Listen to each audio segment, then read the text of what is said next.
이번 시간에는 치매의 진단에 대해서 함께 공부하는 시간을 갖도록 하겠습니다. 강의의 김성철 교수입니다.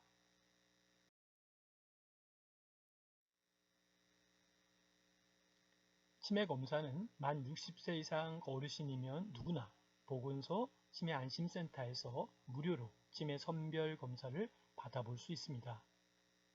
선별 검사 이후 경도 인지장애, 치매 의심자에게 치매 정밀 검사, 다시 말하면 신경 심리 검사를 무료로 시행해주고 필요시에는 협약병원과 또 다른 기관과 어떤 진단 검사와 감별 검사를 받을 수 있도록 도와주고 있습니다.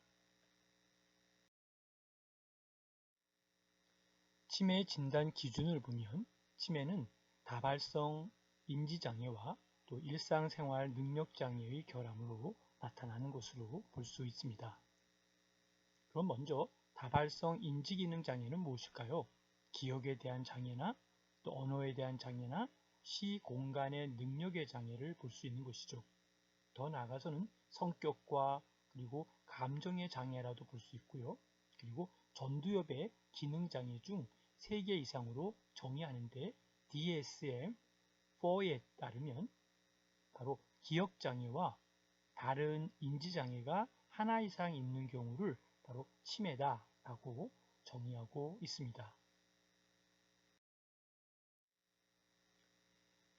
치매 진단 기준 중에 특별히 DSM-1에 대해서 보면 미국 정신과 학회에서 만든 치매에 대한 DSM-1에 대한 진단 기준을 살펴볼 필요가 있습니다. 첫 번째, 여러 가지 인지 결핍이 발생하는데 다음 두 가지로 나타난다라고 보는 것이죠. 다음 중 A라는 것을 포함한 두 가지로 나타나는데 첫 번째, 기억장애. 다시 말하면 새로운 정보를 학습할 능력의 장애라든지 더 나아가서는 과거 학습한 정보를 회상하는 능력의 장애를 말하는 것이죠. 그래서 이러한 기억장애가 하나가 있고요. 두 번째는 다음의 어떤 인지장애 중 하나가 존재할 때 또는 그 이상이 존재할 때 바로 이것을 우리는 인지결핍이다라고 보는 것인데요. 그 중에 하나가 실어증, 언어에 대한 장애고요. 두 번째가 실행증이 있습니다. 그것은 뭐냐면 건강한 운동 기능이 정상적인데 운동 활동에 대한 수행 능력에 손상을 입은 것을 실행증이다라고 하는 것이죠. 운동 기능이 정상이에요. 그러나 운동할 수 있는 활동에 대한 수행 능력이 손상됐을 때 바로 이것을 실행증이다라고 하는 것이죠. 세 번째는 이제 실인증이 있는데요. 이것은 감각 기능이 정상인데도 바로 대상을 인지하지 못하는 것을 우리는 실인증이다라고 보는 것이죠.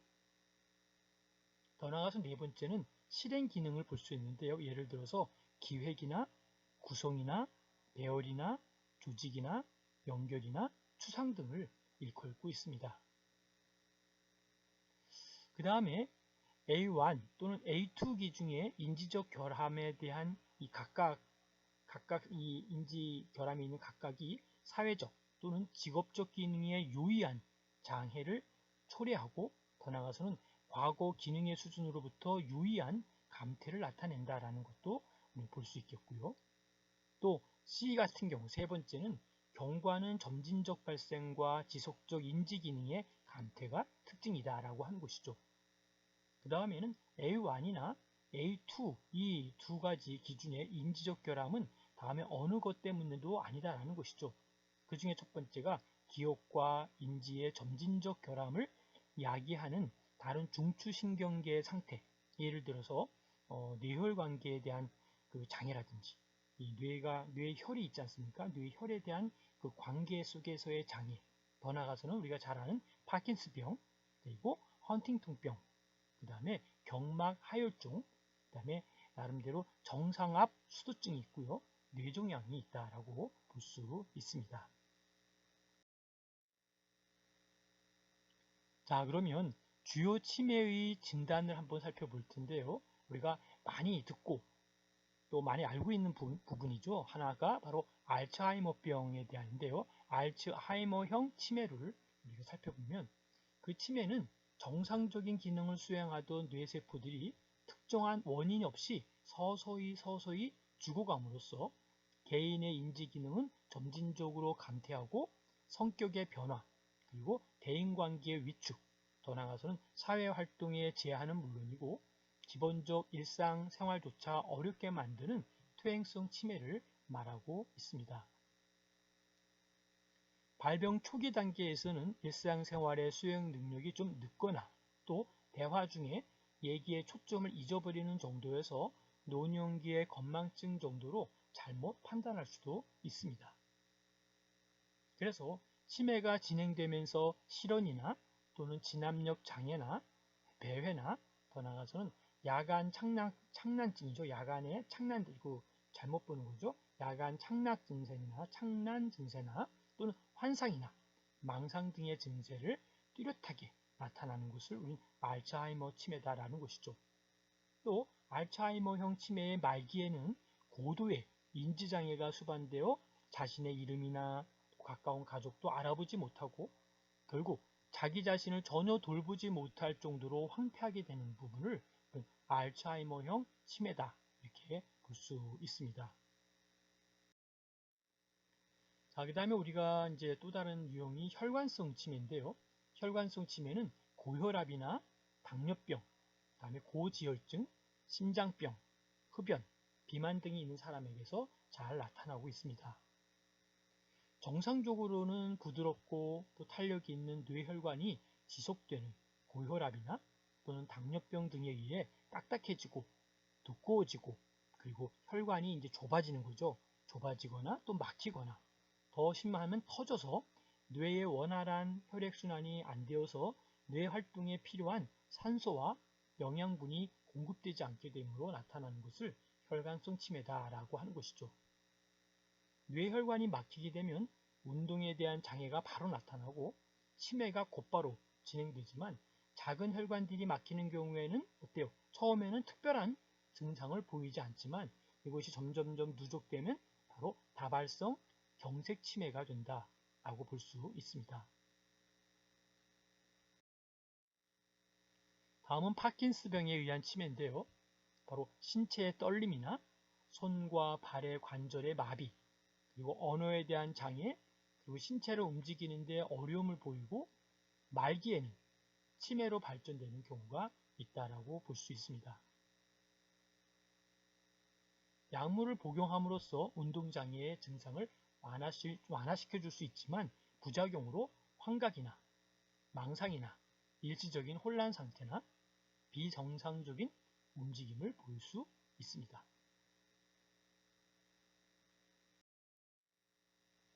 그 다음에 우리가 이 픽병, 픽병이란 말 들어보셨나요? 픽병에 의한 치매가 있는데요. 이 픽병은 어떤 것이냐면 바로 뇌의 전두엽에서 발생을 하죠. 일반적으로 40에서 65세 사이에 발생을 하는데요.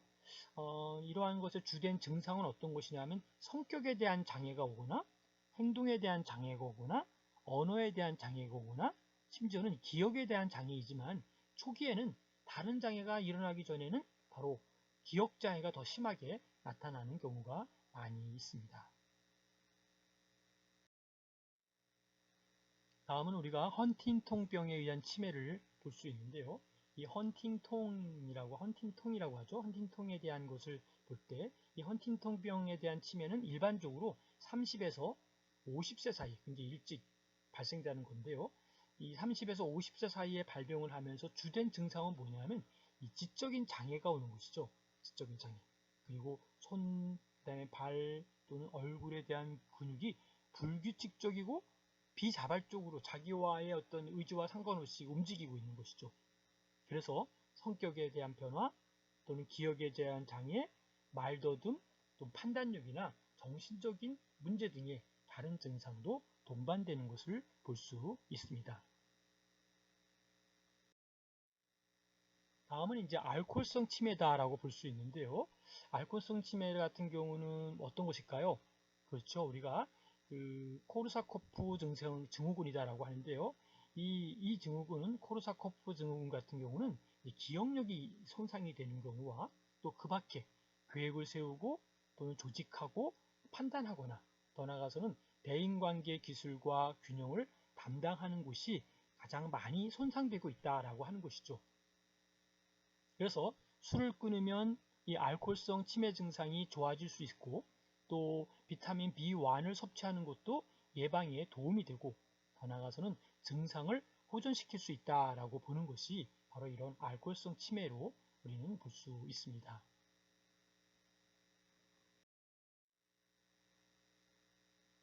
그 다음에 이 크로이츠펠트와 또는 야곱병에 의한 치매를 우리는 볼 수 있는데요. 우리가 이제 그 광우병이라고 많이 들어보셨죠? 이 광우병에 걸린 소고기를 먹을 경우 이 프리온에 의해서 뇌의 신경세포가 죽어서 마치 스펀지처럼 뇌에 구멍이 뚫려 뇌에 치명적인 손상을 입히는 것을 우리는 바로 크로이츠펠트 야곱병이다라고 이야기하고 있습니다. 초기 단계에서는 기억력에 이상이 생기거나 행동이 변하고 더 나아가서는 균형 감각이 부족해지는 것을 볼 수 있고요. 이제 병이 진행되면서 바로 이런 정신 증상이 나타나고 마음대로 뭘 움직이지 못하고 더 나아가서는 실명을 할 수도 있고, 실명이 뭐죠? 여러분, 예, 눈에 대한 시각장애를 나타나는 거죠. 또 손과 다리가 약화되어 활용할 수 없게 되고 마지막에는 의식불명이 되는 그러한 증세를 우리는 크로이츠펠트 야곱병에 의한 치매다라고 볼 수 있습니다. 다음은 루이소체 치매인데요. 임상적으로 파킨스병에서 잘 나타나는 경직과 같은 운동장애나 이 운동장애가 나타나는 것이죠. 이 경직한, 뭔가 좀 이렇게 못 움직이는 거죠. 경직되고 더 나아가서는 이 선망이나 환시와 같은 정신병 증상이 잘 일어나는 것이 바로 루이소체입니다. 루이소체 치매인데요.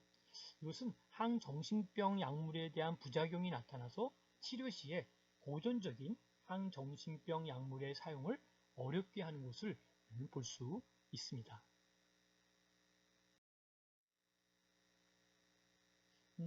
다음에 이제 우리가 에이즈에 대한 부분인데요. 에이즈에 의한 치매도 볼 수 있는데요. 에이즈에 의한 치매는 임상 증상은 서서히 시작돼요. 갑작스럽게 나타나질 않고 서서히 시작되면서 무감동과 그다음에 건망증과 그다음에 나름대로 집중하는 거죠. 집중에 대한 곤란, 그다음에 정신병적인 증상, 보행에 대한 실조, 그다음에 근육경련 등을 보일 수 있다는 것이죠. 더 나아가서는 신경병리학적 소견으로는 전반적인 대뇌 위축이 일어나면서 바로 백질 부위의 수초의 그 탈락과 그다음에 산란성 공포와 다액성 거대세포 등이 나타나는 것을 우린 에이즈에 의한 치매로 볼 수 있습니다. 다음은 중금속과 화학물질에 의한 중독성에 대한 치매인데요. 여러 가지 종류의 독성 물질들이 바로 중추신경계의 각종 장애를 일으키면서 심한 경우에는 이런 뇌에 대한 뇌 손상을 일으킨다는 거죠. 심한 경우에는. 그리고 이러한 뇌 손상을 일으키면서 치매 상태로 이끌어가는 이런 부분들이 바로 중금속과 화학물질에 의한 중독성의 치매라는 것이죠. 대표적으로 구리와 납 등의 중금속과 또는 살충제, 심지어는 가스, 심지어는 화학물질 등이 원인이 되고 있는 것이 바로 중금속과 화학물질에 의한 바로 중독성 치매다라고 보는 것이죠. 한번 자가 테스트를 한번 해보면 좋을 것 같습니다. 여기서 5개 이상 해당되면 바로 경도 인지장애 관리가 필요합니다. 하나는 오늘 날짜가 몇 월 며칠인지 자주 헷갈린다. 두 번째는 물건 둔 곳을 잊어버려서 물어보고 찾는 경우가 많이 있다. 세 번째, 대화 시 같은 질문을 반복해서 하는 경우가 많아졌다. 네 번째, 요즘 자주 약속을 잊어버려서 곤란한 적이 많아졌다. 다섯 번째, 물건을 살 때 구매 목록에서 1개나 2개를 빠뜨린다. 여섯 번째, 자주 마주쳤던 지인의 이름 또는 물건을 말할 때 머뭇거린다. 일곱 번째, 대화 중 내용이 이해되지 않아 반복해서 물어본다. 여덟 번째, 길을 잃거나 헤맨 적이 있다. 아홉 번째, 여전히 예전에 비해 계산 능력이 떨어졌다. 예를 들면 뭐 물건값이나 거스름돈 계산을 잘 못한다는 것이죠. 10번째, 예전에 잘 다루던 기구의 사용이 서툴어졌다는 것이죠. 세탁기나 전기밥솥 이런 것도. 11번째, 예전에 비해 방이나 집안의 정리정돈을 하지 못한다는 것이죠. 이 중에 5개가 해당되면, 그 이상이 되면은 우리가 한번 관리를 받아볼 필요가 있다라고 봅니다.